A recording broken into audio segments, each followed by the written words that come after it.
Estuvimos encontrándonos junto a otros amigos, y eso lo nombro porque me parece que es muy especial en nuestras carreras y en nuestras prácticas, que nos encontramos con personas con las que compartimos mismas pasiones y mismas maneras de mirar el mundo. Y cada vez que nos encontramos, una vez por año nos encontramos, es como que retomamos la charla desde el mismo lugar, como si estuviésemos todavía en esas aulas de diseño cuando éramos chicos. Me imagino que les pasa también a ustedes. El año pasado los visité en una de las materias en la escuela y me emocionó encontrar la misma pasión, las mismas ganas de transformar el mundo. Así que bueno, vengo acá en realidad a compartir algo de conceptos, de visiones, de proyectos, pero desde un lugar completamente par. Felicitaciones por la charla, recién por el proyecto que mostraron, Gachi, Claudia. Bueno, no sé si estoy a la altura, porque realmente el proyecto que han mostrado es de un valor impresionante y de sentido absoluto, así que bueno, tomo desde ahí el guante para seguir en el mismo tono de presentación. Si aburro me dicen, levantan la mano, yo puedo hacerlo de distintas maneras, así que siendo la primera charla, creo que el sentido es que todos quienes están acá encuentren estímulo en las palabras y también vale preguntar, interrumpir si tienen ganas. Bueno, a ver si me sale bien con esta técnica. A ver. Cierto, había algo. Bueno, voy a comenzar por la palabra diseño. Creo que estamos todos juntos acá porque compartimos un poco esa pasión, esa obsesión que nos lleva a elegir el ocupar nuestras horas, ¿no? con este tema. Bueno, yo pasé por varios lugares, soy bastante inquieta, he entrado en organismos públicos, en la agencia que compartimos, en institutos de investigación, me estoy moviendo, y hace muy poco escuché a un diseñador italiano que hablaba de la definición de diseño como que era algo siempre cambiante, que necesitaba, como trabajamos con la realidad, en realidad trabajamos con el contexto, se nos hacía difícil explicar qué es diseño, porque es verdad que la realidad cambia constantemente y entonces como profesionales de transformación del contexto, nosotros estamos también todo el tiempo con el desafío de mantener nuestra práctica actualizada y vigente, porque van cambiando los problemas o las maneras de hacer diseño, y ahí entendí por qué en estos 20 años de carrera me había encontrado siempre tratando de entender qué quería hacer del diseño, de moverme y por qué iba, pasando por estos distintos lugares. Voy a traer algunos conceptos primero, ¿no? Podríamos decir que esto es lo natural, en realidad, que es lo que nos fue dado, y en realidad es muy difícil hablar de lo que es natural desde nuestro lugar, porque tenemos un punto de vista, una perspectiva, ¿sí?, que hace que esa mirada sea única en realidad, y eso es lo que pasa también cuando hacemos diseño.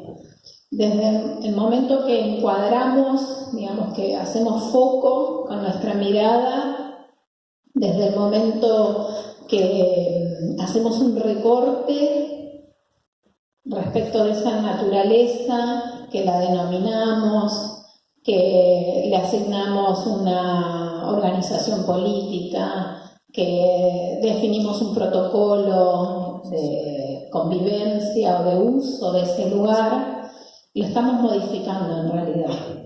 Esto lo digo para hacernos conscientes de que todo lo que hacemos en realidad es artificial, que todo lo que nos rodea desde nuestra mirada incluso, o del nombre que le ponemos, es artificial y que en realidad tiene una enorme decisión detrás y un enorme bagaje de parte del sujeto, ¿no? O de los sujetos del colectivo que lo define, que interviene.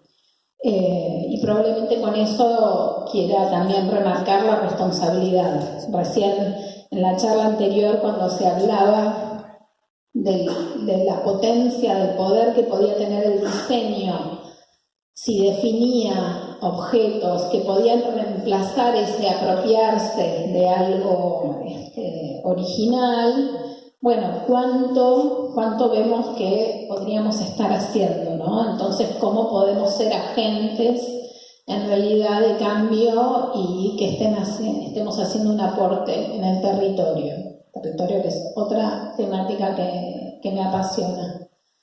Entonces, lo artificial, bueno, esto es lo que ocurre, ¿no? En realidad, yo trataba de marcarles que tanto desde nuestra observación y denominación como realmente esto que es claramente lo artificial, está todo en realidad se presenta a partir de decisiones que tomamos, algunas ojalá muy responsables, con mucha intención, con un proyecto, ¿sí? Con un proyecto colectivo, con un proyecto a mediano y largo plazo, y otras situaciones parecería que son más accidentales, que ocurren, ¿sí? Pero es importante ser conscientes de eso para elegir también la posición desde donde intervenimos.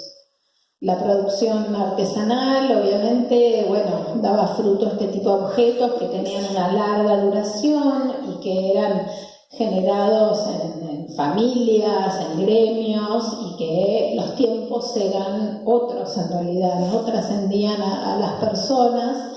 En realidad hoy estamos en un escenario mucho más veloz, más acelerado, de objetos efímeros que se sostienen en cuanto a la imagen se mantiene vigente o actualizada, ¿sí? Y eso entonces también desde el diseño nos llevó a ser conscientes de que estamos operando dentro de estos sistemas. Producir lo artificial parecería ser que es nuestra tarea, de alguna manera, sea un diseño gráfico, industrial, del hábitat, una pieza de comunicación, ¿sí? Y me voy a extender un poquito más a lo largo de la charla de qué es eso, ese artificial que hoy diseñamos cuando hacemos diseño. A mí me gusta tomar algunas definiciones de Gilles Deleuze, que habla del sentido, y voy a cerrar la charla un poco con eso, luego, que explica la identidad, que es lo que trabajamos en diseño justamente de una manera mucho más consciente y profesional, como definir una identidad entre infinitas identidades posibles, ¿no? Cuando hacemos diseño en ese proceso, por un lado nos formamos en una capacidad de gestionar la alternativa, y eso es fantástico porque podemos idear infinitas soluciones o infinitas identidades, pero luego tenemos que elegir una, ¿no? En un partido de diseño, en la presentación de un proyecto a un cliente, a un organismo, en realidad se presenta una identidad posible a partir de una argumentación, de una lógica que establecemos, de una voluntad también, de una pulsión y de una pasión de alguna manera. Sí, Deleuze habla de la voluntad y la pasión fundamentalmente en la construcción de sentido. ¿Por qué, podríamos preguntarnos, por qué esos grafismos aparecían, ¿no? en la presentación anterior y fueron elegidos? por qué en un logotipo se define una paleta de colores. Podemos argumentar desde ya, en realidad somos profesionales y sabemos que códigos culturales son más acordes para una decisión respecto de otra, pero después es pura intención, es pura voluntad, es pura pasión.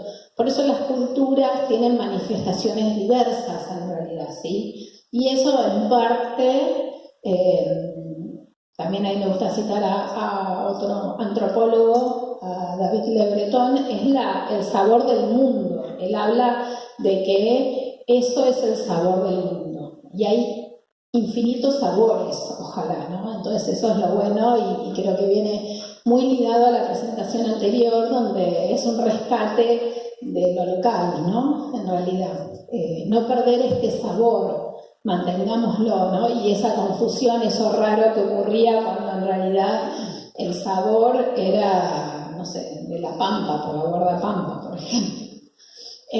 Bueno, sí, ¿se fue? Sí, fue para atrás. Perdón, ¿fui yo que lo mandaba para atrás? Ah, qué bárbaro. Bueno, muy bien. Entonces, ahí va. Los quiero mirar a ellos y me pierdo. Ahí está. Entonces, bueno, esto es lo que definimos entonces en nuestro entorno, a través de nuestras prácticas, del hacer diseño, ¿sí? Hoy en día, en realidad, se nos presenta un desafío más, que es determinar primero cuál va a ser la materialidad. Podemos estar pensando una solución que es en el mundo digital, virtual, o que tiene que ser un producto físico e industrial, ¿no? En realidad se nos complejizó muchísimo respecto de, quizás como estudiamos nosotros diseño, que eran disciplinas más estancas, ¿no? En realidad. Bueno, hoy el desafío es entender cómo tiene que ser esa solución entre todas las posibilidades de materialización y también si se hace de manera aislada, asociada, y ahí entran un montón de otros factores que tienen que ver. Lo que es claro es que, bueno, proyectamos, ¿sí? Y esto se empieza a ligar con la primera palabra que hace Marco a esta charla, a este encuentro y a estos 3 días, ¿no? Que es el proyectar. Lo prospectivo empieza a aparecer, ¿no? De alguna manera. Estas imágenes son de proyectos propios, pero las voy a usar un poco como excusa también para seguir recorriendo estos conceptos que es el sentido de mi presentación. En mis inicios como diseñadora industrial empecé diseñando productos en una empresa, en un emprendimiento. Creo que pensé que toda la vida iba a seguir haciendo diseño de producto, me apasionaba. Esta fue la primera pieza que diseñé, que pensaba cable de acero. Y bueno, trabajábamos con variables bastante precisas, con materiales, maquinaria. Había una función muy concreta que era tensar cable de acero para equipamiento, para cartelería, para estanterías. Y las tecnologías definían mucho, eran definitorias, digamos, y eran finitas, en realidad, era tornería. Entonces, bueno, a partir de esas variables fijas era que se podía hacer el juego en lo que era el definir esa identidad de producto entre esas infinitas identidades posibles, ¿no? Como decía un poco. Después mi tarea se fue complejizando y empecé a hacer más bien dirección de diseño, a llamar a un estudio gráfico, a rediseñar marcas, no yo, sino trabajando en equipo, a involucrarnos en lo que era la comunicación del producto, ¿sí? Y en ese momento lo sentía por momentos como medio impostora, porque en realidad había estudiado diseño industrial, entonces, ¿qué estaba haciendo? Empezando a meterme en otros temas que quizás no eran los de la formación de base. Creo que eso es algo interesante y que hay que estar alerta y darse permiso, porque las profesiones, las prácticas profesionales en realidad empiezan y después se van evolucionando hacia los caminos que se elijan, ¿no? En parte, y es lo que va formando perfiles o profesionales muy diversos y muy necesarios todos, ¿no? Hay muchos jóvenes acá, obviamente, por eso lo hablo un poco desde ese lugar. Y además sumemos esto, que el diseño va cambiando también, ¿no? Entonces es interesante también ir descubriendo en uno cuáles son los propios intereses y cuáles son esas capacidades o habilidades más naturales que uno tiene, esa afinidad dentro de todo ese universo de lo que se puede hacer. Especialmente el diseño, que las carreras no son tan lineales y tan fáciles de entender, porque hay muchos ámbitos en los que podemos participar y también tiene sus dificultades, entonces eso hace que tengamos que estar alertas y entendiendo cómo nos vamos constituyendo como profesionales y cuál va siendo el diferencial que uno tiene, ¿no? Que puede aportar, ese valor que uno puede llevar a un proyecto. Yo creo que acá, por mi curiosidad, empecé a entender que había estrategia detrás de los productos, que no era solo la definición de una forma que a mí me gustara. Empecé a entender que había personas detrás que tenían que elegir el producto, que se necesitaban más profesionales para hacer la comunicación, por ejemplo, y empecé a pedir en la empresa que se trabajara en esos proyectos. Empecé a pedir presupuestos, digamos, para invertir en estas otras acciones que yo me daba cuenta, y en realidad después entendí que era diseño estratégico, pero en ese momento todavía no estaba la etiqueta, que por más de que yo definiera una muy buena forma en un producto, si no era acompañada por otras acciones de otras personas, de otras áreas de conocimiento, el producto podía no llegar a las personas que me interesaban, ¿no? Y acá empieza a sumarse lo que es trabajar en equipo también, que hoy ustedes en las aulas lo tienen, muy, muy sabido, pero nosotros veníamos de otra escuela, en realidad.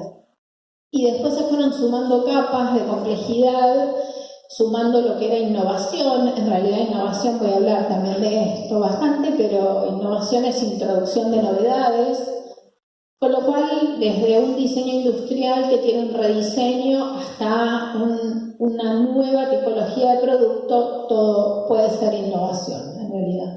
Entonces, mis diseños fueron incorporando nuevas tecnologías en la medida que deseaba, digamos, que fueran productos más novedosos. Los productos más novedosos también lograban tener mejor comunicación, tener más prensa, ¿sí? Eso tiene que ver con el diseño estratégico. Quizás el producto que más se vendía era uno regular, pero el producto que sacábamos innovativo todos los años hacía que la marca de la empresa se instalara, se hablara, nos vinieran a visitar periodistas, salieran nuestros productos publicados, ¿no? Y eso es parte de las acciones de diseño, ¿sí? De diseño estratégico fundamentalmente. Entonces, pero todavía esto es un periodo en el que me dedicaba de lleno a hacer diseño de producto. Esto, por ejemplo, sí, son ya estos productos ideados, diseñados con LEDs, con distintas tecnologías que en su momento eran innovativas, exhibidos, por ejemplo, en Casa FOA, ¿sí? Entonces, se le daba a arquitectos que armaban las instalaciones y eso lograba también que la empresa fuese nombrada y fuese conocida y empujaba las ventas. Ahora voy a pasar de diseño de producto a hablar de diseño de escenarios futuros, que es un poco la temática que nos propusimos con Fede acercar hoy acá. De nuevo, ¿no? Ese tema que les digo que el diseño va cambiando y se va autodefiniendo, ¿sí? Autoexplicando, y parece que nunca tenemos la definición cómoda y precisa. En realidad,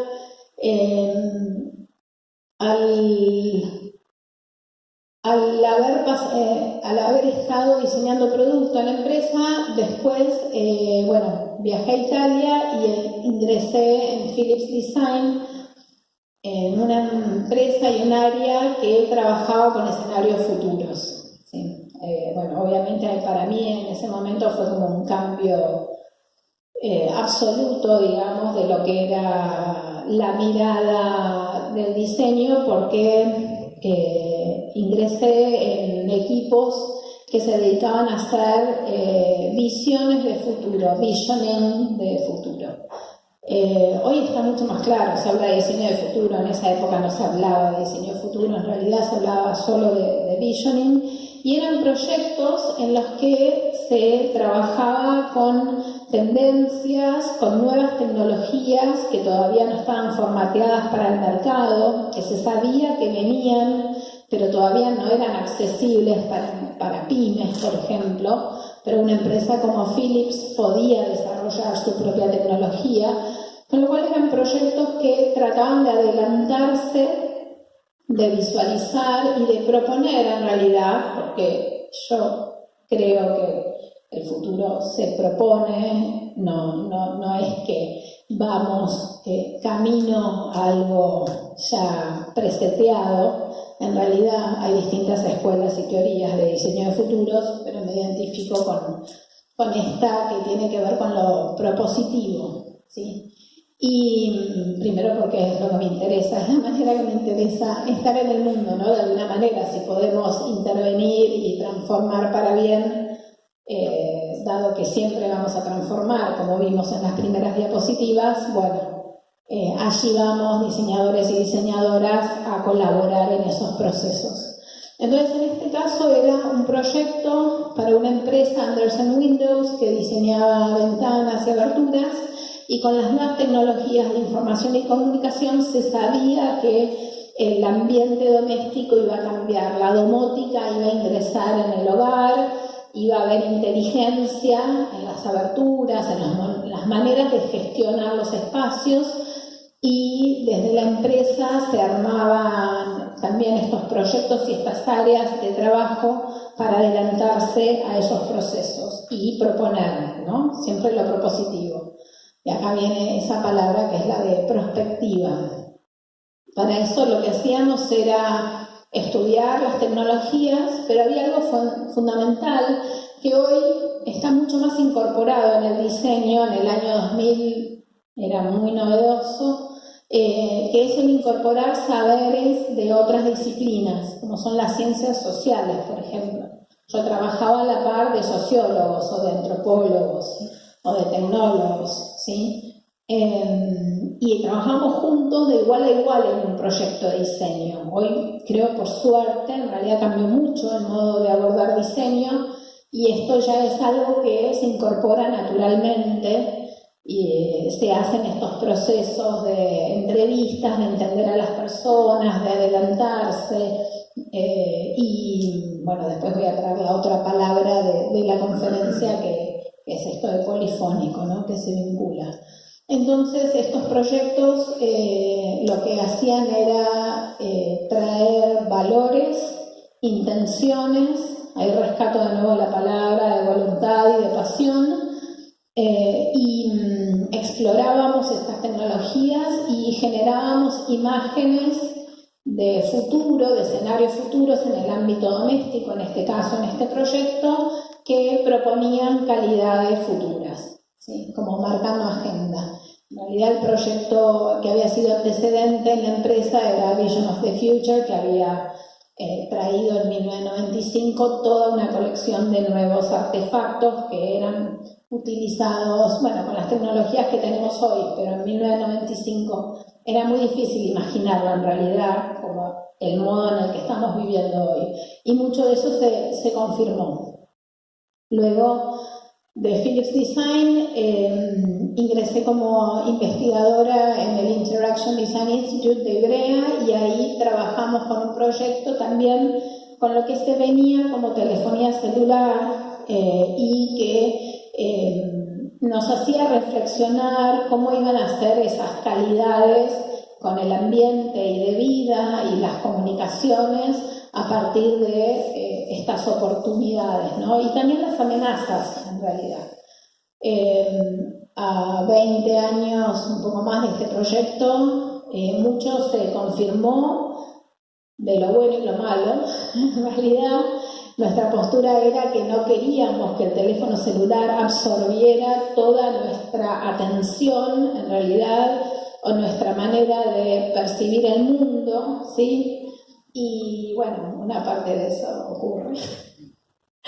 Pero bueno, no perdemos la esperanza, en realidad. Uy, de nuevo se fue.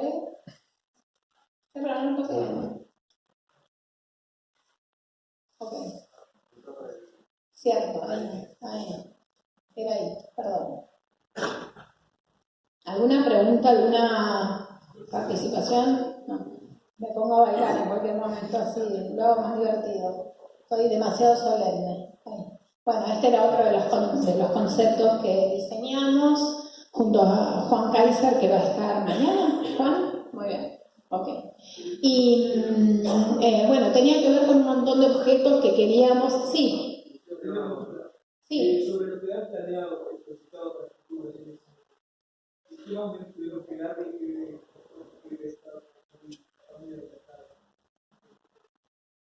muy adelantado, creo que... Bueno, que no se, en realidad nosotros teníamos, por un lado, marcábamos, cuando se trabaja con diseño de futuros, me encanta la participación, así que te la agradezco. Cuando se trabaja con diseño de futuros, dentro de por lo menos las metodologías que yo aplico ahora, es la foto de lo que no queremos y la foto de lo que queremos. Por eso es propositivo, ¿no? Entonces trabajamos con el no. Nosotros en estos proyectos lo que no queríamos era que el teléfono celular se comiera toda nuestra atención y fuese la única interfase con la que interactuábamos. Entonces, por ejemplo, no sé, nuestros padres miraban por la ventana, veían el cielo y podían predecir cómo iba a estar el clima ese día, por ejemplo, o más atrás. Después la radio y la televisión empezaron a dar información, o el periódico, ¿no? Y nosotros empezábamos a predecir en realidad, en esa perspectiva, que el teléfono iba a ser el único instrumento que nos iba a dar toda la información, todos los estímulos para leer, para entender y demás. Y eso no estábamos de acuerdo, en realidad queríamos ofrecer muchas otras calidades de estímulo y de información con tecnología, pero que vos sigas leyendo el entorno, que te sigas vinculando. Por ejemplo, este cartel en realidad era para que te llegue información customizada a vos, pero cuando pasás por un lugar en particular, ¿no? Había todo un tema de que sigas interactuando con la localidad. Y lamentablemente en realidad gran parte ocurre de eso que no queríamos. Cuando veo, no sé, una cena en mi casa, que estamos todos con el celular, o mis alumnos en el aula, y respecto a lo que se está hablando y participando, y están todos metidos en el celular, mismo yo, digo, no bajo línea en eso, y ahí me da pena de que eso en realidad es una lucha muy fuerte, que lo vimos en ese momento y no es tan fácil, ¿no? Después hay otras cosas que son muy positivas, que también veíamos, que, por ejemplo, la comunicación entre las comunidades, la comunidad, todo lo que democratizó. Nosotros en ese momento no existía, imagínate que no había redes sociales, no sé si se pueden imaginar en realidad. No es tan fácil, no existían las redes sociales, el concepto de red social no estaba, por ejemplo, ¿sí? Bueno, y uno de nuestros conceptos era como una radio, pero con que vos podías elegir a qué comunidad aplicabas por grupo de interés. Entonces te interesaban, no sé, las mascotas en tu barrio y vos podías estar comunicado. Y eso muy tempranamente, por ejemplo, salió Twitter o Facebook con grupos de interés, salieron esas ideas.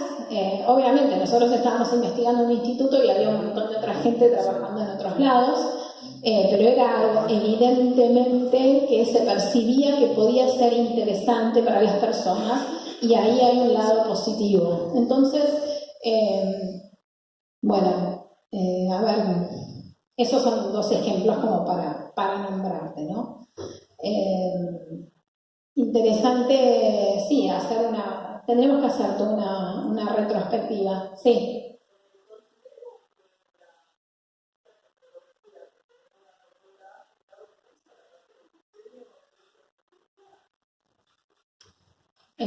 Sí, a ver, cambió el escenario productivo en general, sí.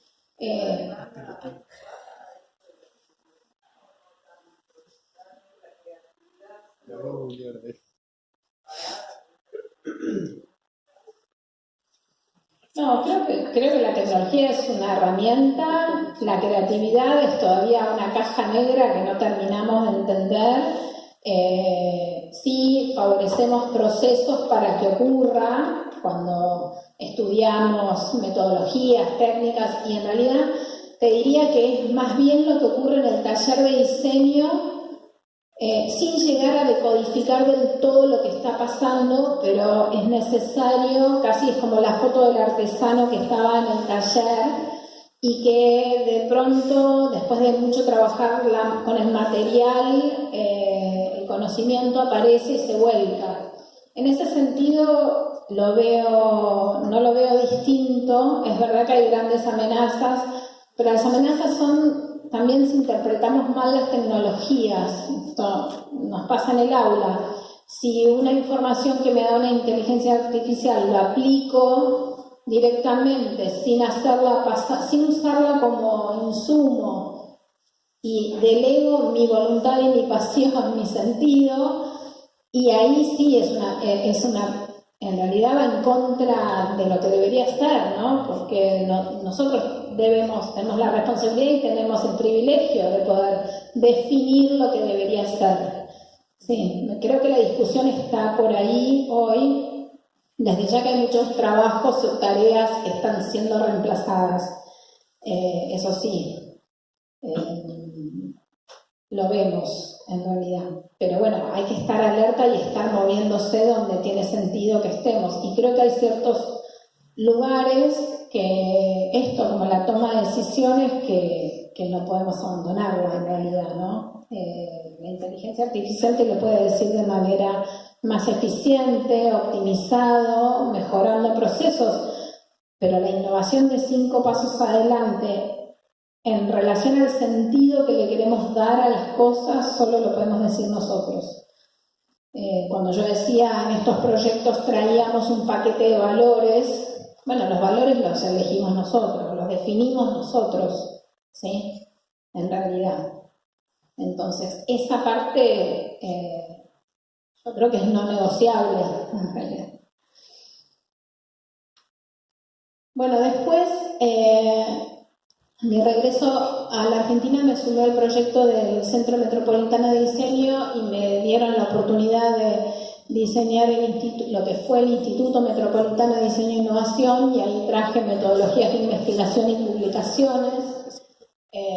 Y lo que terminé diseñando fue, sin saberlo en ese momento, política pública. Por eso digo también siempre el estar haciendo antes del definir, ¿no?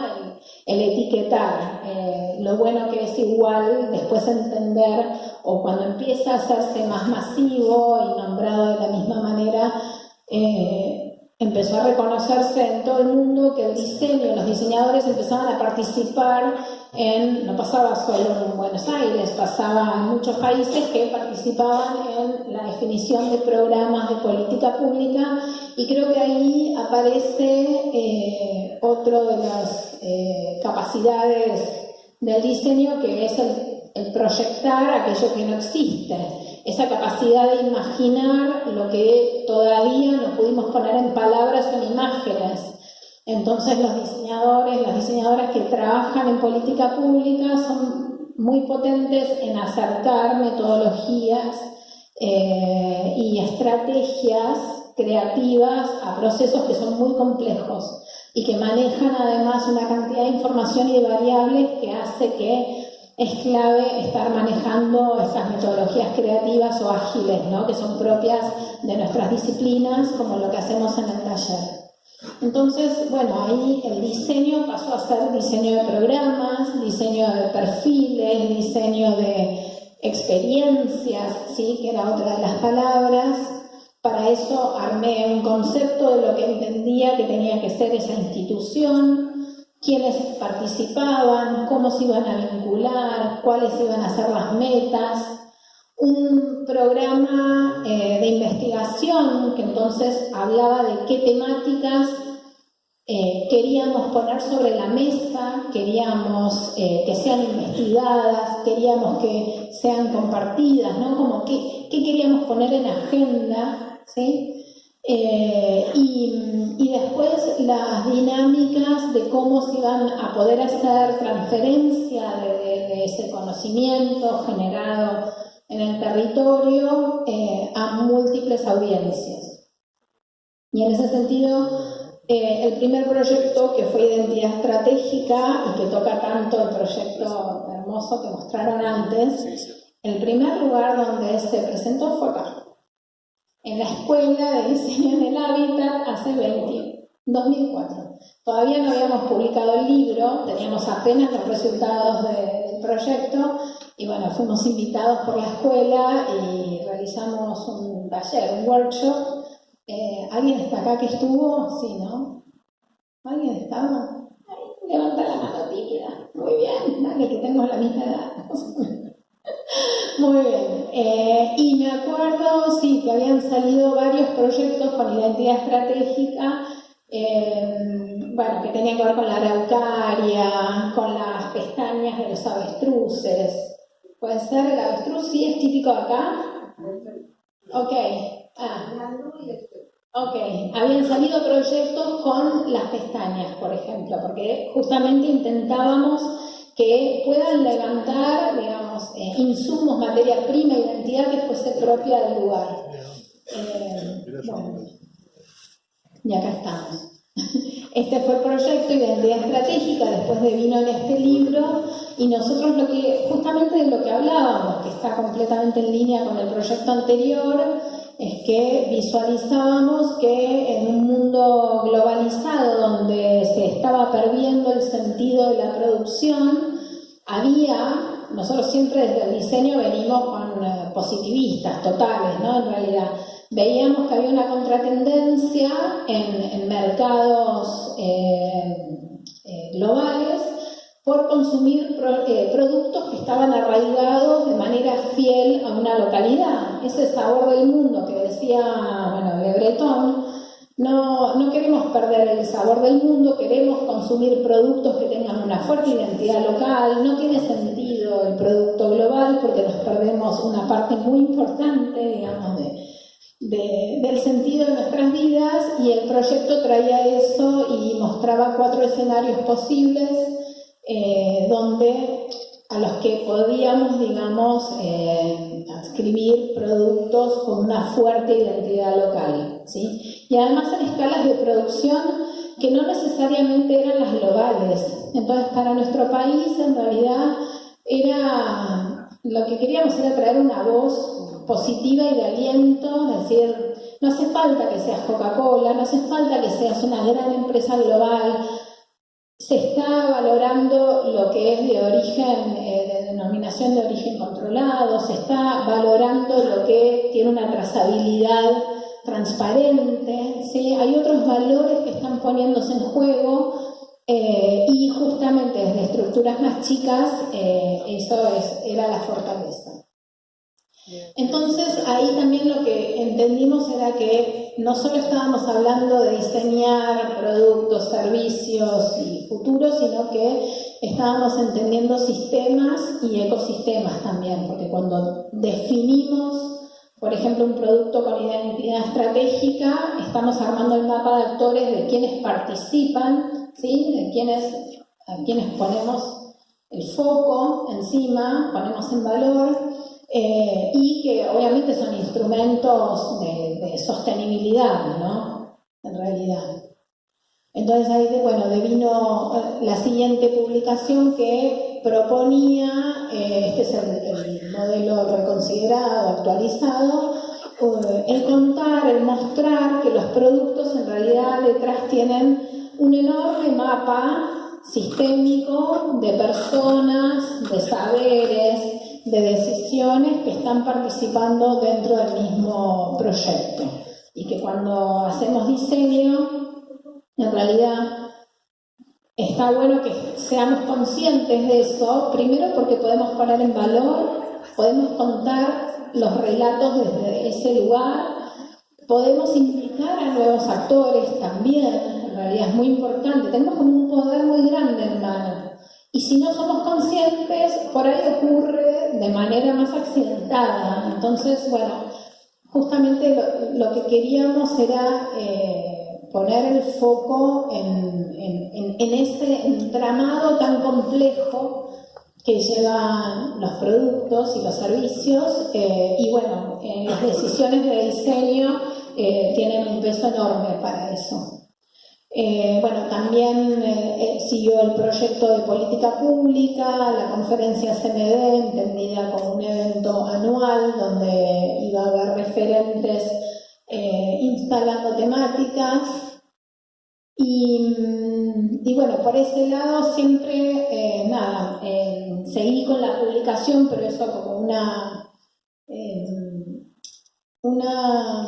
ganas de hablar de diseño, investigar sobre diseño, publicar sobre diseño, y esta fue una colección que hicimos con Adrián Levendiker para la revista Pymes del diario Clarín, donde nos dieron la oportunidad de hablar de diseño e innovación, y entonces trajimos 64, además de algo de teoría, 64 casos de empresas locales que estaban aplicando diseño en distintos sectores, porque también siempre mi interés fue hablar de las temáticas, pero con los ejemplos locales, porque los hay y son de mucho valor, y es como un mostrar, ahí estamos, vamos que seguimos en realidad, ¿no?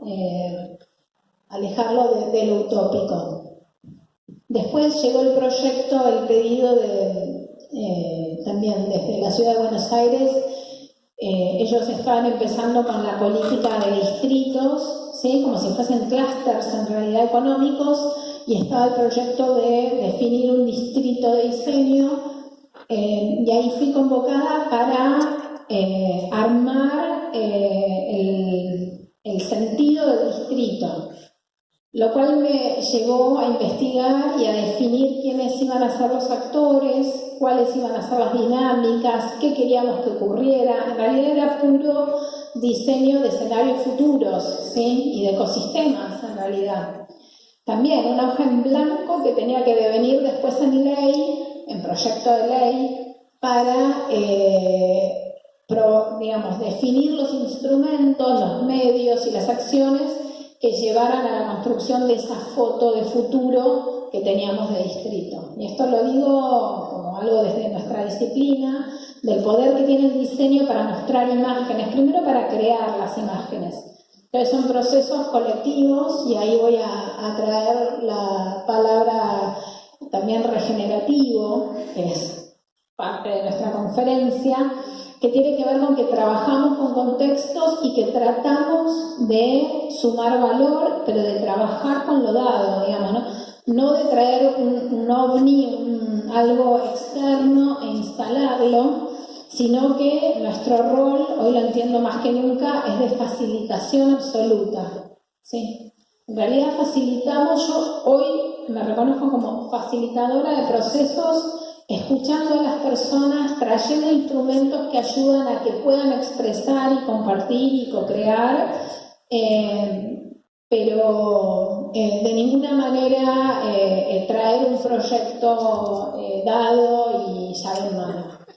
Y por eso son las prácticas que llevamos adelante. Entonces, en este proyecto para el Distrito de Diseño hubo muchísimos procesos de entrevistas, de hablar con referentes, de hablar con las empresas, de hablar con diseñadores, de entender el barrio. Esto era en el barrio de Barracas, y también fue un equipo multidisciplinar que trabajamos juntos para llegar a esa foto de futuro y después a esa redacción de ley. Entonces, ahí armé algunos modelos que tenían que ver con una red de valor, pensar en una red de valor, cómo podía ser virtuosa, cómo podía pasar el conocimiento de unos a otros, ¿no? Porque si hablamos de un distrito, ese sería el sentido de esos agentes trabajando juntos. Bueno, después, unos años más adelante, en realidad por seguir con el mismo organismo, asumí la gerencia operativa y llegamos, bueno, también a lo que era el programa de Semana de Diseño y de distintas acciones, donde también acá ya teníamos, yo tenía un concepto mucho más de la participación del transmedia, de alguna manera, por eso lo polifónico, ¿no? Que en realidad, más que de algo impuesto y dado, había que crear los programas para que las personas pudieran participar y ellas fueran la voz y los protagonistas de, por ejemplo, una semana de diseño. Este proyecto también, durante mi gerencia, hicimos un proyecto de regeneración urbana. En ese momento había una política desde el Estado, desde la ciudad, de poner en valor barrios emergentes en la ciudad de Buenos Aires, y nosotros participamos en una parte de investigación que tenía que ver con lo que estaba pasando en el resto del mundo, tendencias en relación a la regeneración urbana. Encontramos muchos puntos igual de choque y de fuerza de alguna manera, porque son proyectos donde, bueno, hay cruces políticos, son proyectos muy complejos porque son ecosistemas además emergentes, donde, por ejemplo, lo primero que detectamos nosotros es que al traer ciertos modelos habitacionales en algunos de los barrios emergentes, se había roto, por un lado, el concepto de familia que tenían en los barrios, porque se definieron departamentos para 4 personas como familia tipo, y en realidad no era el modo de habitar instalado. Entonces había como una fractura muy fuerte social. Otro tema tenía que ver con que la actividad económica en realidad se desarrollaba dentro de la propiedad, porque se cocinaba y se vendía lo que se cocinaba o se cocía además. Y también al traer estos edificios se rompía el tejido en realidad laboral. Bueno, fueron temas que desde el diseño trajimos, pusimos en agenda, hicimos workshops, trajimos algunas propuestas, lo que no quiere decir que todo derrame de la manera que uno espera, pero sí me interesa marcarlo para compartir cómo desde el diseño podemos ser agentes activos en la participación de definición, por ejemplo, de proyectos territoriales, ¿no? Esto fue la metodología que llevamos adelante. Llegamos a 30 ideas soluciones que podían atacar esos problemas de índole social, de índole económica. Y estos eran algunos de los ejemplos, bueno, también del relevamiento que veníamos haciendo. Un laboratorio, esto ya es mucho más nuevo, hecho no como gerente operativa, desde mi agencia, desde Total Tool, con el Ministerio de Cultura. En 2023 nos invitaron a desarrollar unos laboratorios para el armado de política pública hacia adelante en lo que es el sector de industrias creativas, y ahí trajimos las metodologías que usamos proyectuales y invitamos a referentes de los distintos sectores de la cultura, muchos de ellos con intereses contrapuestos porque en realidad venían de los distintos eslabones. Entonces, en el caso audiovisual, sentábamos en una misma mesa a un actor, a una productora, a una directora de un espacio cultural, ¿sí? O en el caso de patrimonio, por ejemplo, desarrolladoras inmobiliarias juntos a vecinos, y bueno, y generamos actividades que tenían que ver con el discutir los problemas, el compartir los distintos puntos de vista e intereses, mucho conflicto, el tratar de armar equipo y pensar soluciones colectivas, y después catálogos conceptuales de ideas de nueva política pública para salvar, digamos, esas brechas que se generan. Fueron muy intensas y súper provechosas, digamos, porque incluso se genera diálogo y por primera vez entre agentes que están en una misma temática, que están sacando sus porciones para distintos lados y que nunca habían estado sentados en una misma mesa a dialogar, ¿no? Entonces fue realmente revelador, y bueno, después vamos siguiendo, ojalá algunas cuestiones decantan. Entonces, por ejemplo, había ideas de normativa, de leyes, de organismos para crear, de programas, ¿sí? Donde bueno, se encontraban soluciones para las distintas verticales, como les decía, editorial, audiovisual, artes escénicas, bueno, y demás. Esto en el caso, hablando de nuevo de prospectivo y regenerativo, hace unos 2 años que estamos trabajando con empresas en el sector privado desde nuestra agencia. Juan va a hablar seguramente más de esto, así que lo voy a nombrar poco, estoy spoileando quizás. Para entender, bueno, vieron que después de la pandemia cambiaron los modos de trabajar, en realidad. Las personas están más tiempo en sus casas haciendo teletrabajo, y esto generó un cambio enorme dentro de los edificios de las empresas, que fueron pensados, muchos en su momento, en realidad para personas que están trabajando todos los días 9 horas.